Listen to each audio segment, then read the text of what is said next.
Welcome back, ladies and gentlefish, to another fucking video. Now, before we get into the heebie-jeebies, I want to say thank you for 51 subscribers, almost to 100, and honestly, I was at least aiming for 20 by the end of this year. I'm not even kidding. But, you know, to the 51 subscribers, from the 1st to the 51st, thank you. This means a lot, and honestly, let's keep tracking. Let's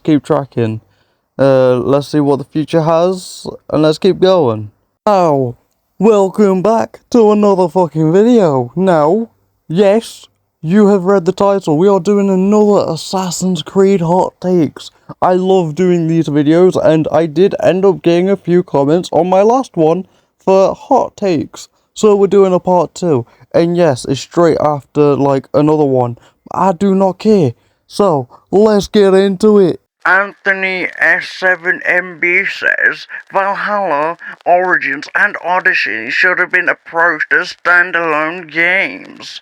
I agree with Odyssey, 100%.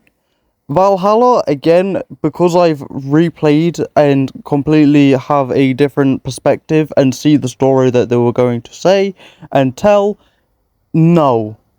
Origins, 100% no.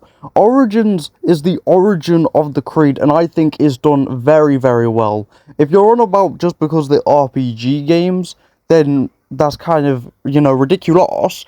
But honestly, out of that, Origins is the only one, possibly Valhalla for a push, the only two, or one, depending on your perspective, that should be in the Assassin's Creed universe. If we're talking Odyssey-wise, 100%.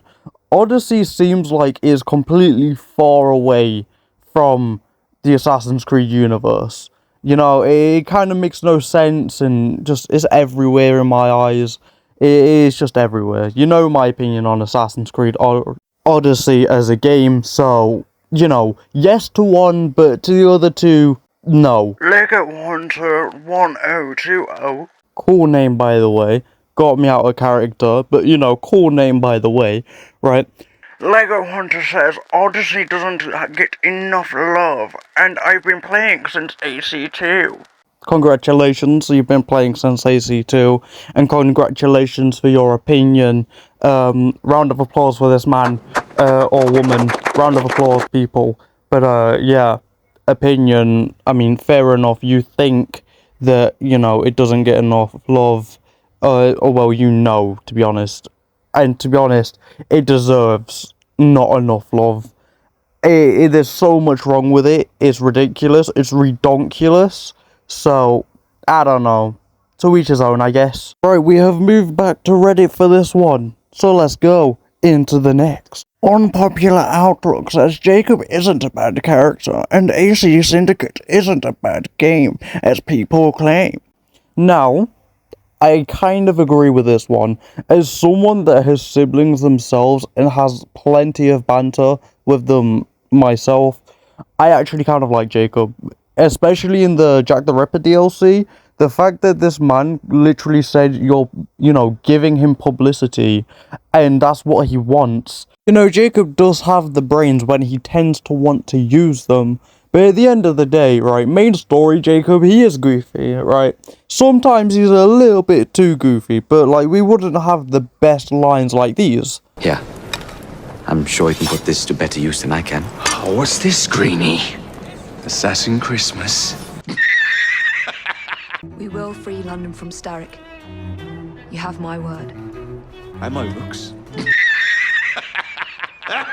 Like, the game ain't that bad either. Like, honestly, it's really not that bad, in my opinion, but hey-ho. If you want to shit on it, but realistically, it's not that bad of a game. Don't get me wrong, they went 2 steps back, having 1 slot instead of 2, but hey-ho, we can't change the past. Okay, now we've got an interesting one.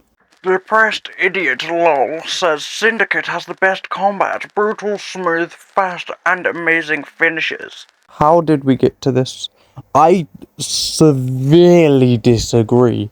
Now, to be honest, Syndicate turned into a button mashing simulator. Don't get me wrong, their finishes, like you said, are brutal and amazing, and I love it. Especially the multi-kills.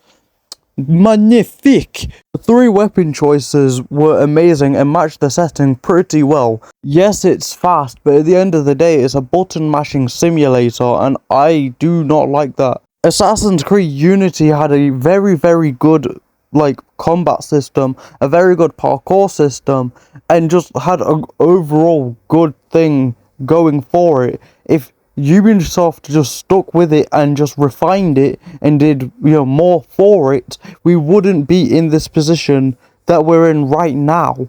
100%. If they took off like a year or something off and just refined that combat, refined everything, getting rid of that nasty taste that people had from Unity off release, we wouldn't be, in my opinion, we wouldn't be in this predicament. We wouldn't be in this unnecessary predicament. 100%. And to be honest, while Syndicate's story can be good if you give it enough time and you know, but honestly, the combat is too button mashy. I love the brutalness, but at the end of the day, it is not the best combat. Not at all. In my opinion, Unity has the best combat. I'm saying Unity mainly for the fact that there's more depth in that combat. So that's the only reason why. If Unity wasn't a thing, I'd probably say AC3 or AC Revelations. They're probably my runner-ups. But 100% disagree. I'm sorry. But I might say that Syndicate has some good things, but the combat is kind of boring. I kind of, choose stealth more over the combat, so sucks to suck, dude. I've just came across the most spiciest hot take yet. Are you ready for this? Are you ready? Good? Cool. Let's go. Substantial issue? Substantial. Yeah, fuck it. Substantial issue 259. Sorry if I completely said that wrong. My dyslexia is having a field day with your name. But they say Bayek is a better written character than Ezio Auditore. this is a juicy one. Now, this is a juicy one to finish on, I must say. But Jesus, I don't know if I can agree or disagree. Like, Bayek is such a well-written character through his revenge, and then if you play the Hidden Ones DLC, it makes him even better, and it's a shame that we did not get a DLC for him, well, a sequel for his character or anything. It's such a shame. And, like, Ezio, whilst he is practically the GOAT, quote-unquote, because he had multiple, games and shit, and no other assassin has had that, fuck. Fuck it, I'm going against people. Yes, he actually is. I love the performance that, is given for Bayek. I love it so, so much. And whilst Ezio has a lot for him, has a lot going for him, and, just everything is great about Ezio, I'm going against the herd and saying that Bayek is so well written and so well done that in my eyes, Bayek's better than Ezio.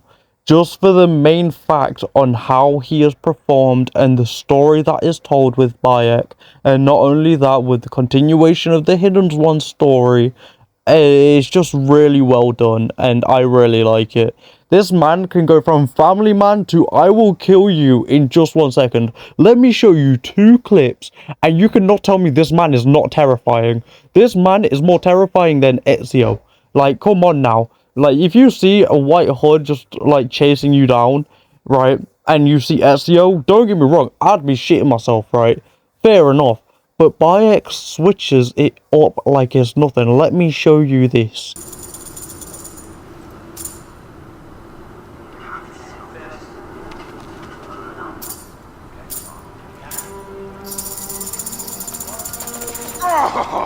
Vanquished by a gang of ruffians, huh? Silent as kept. Uncle Bayek! Uncle Bayek! Hello, Uncle. Jewels of my life, why have you left your mother's side? Pick me up, Uncle Bayek! Sit down. There's no need to attack a man from behind. We're not numbering him 4 to 1. Huh? You taught us to secure every advantage possible over a Tinder's foe. Yes. And I am very dangerous! You are the Magi from Siwa. I thought Magi were supposed to protect the Pharaoh. I am Magi to no Pharaoh. You see this? I can read my own name, Nat.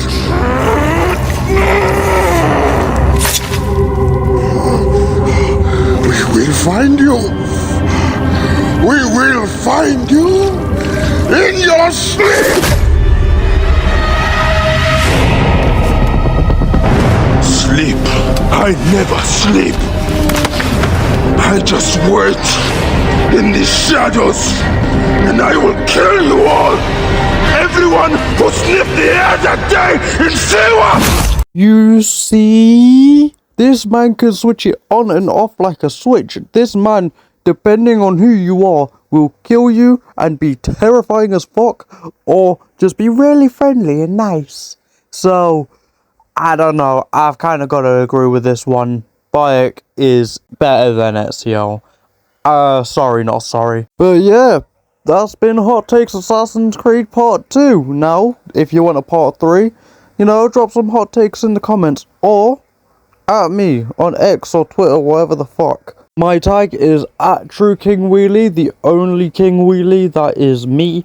So, you know, tag me, tell me your hot takes, and, you know, Part 3 might be a thing. Or I might just hop on Reddit again and just scam through and just see what are good hot takes and things like that. But yeah, stay hydrated, and I'll see you in a bizzle. Peace.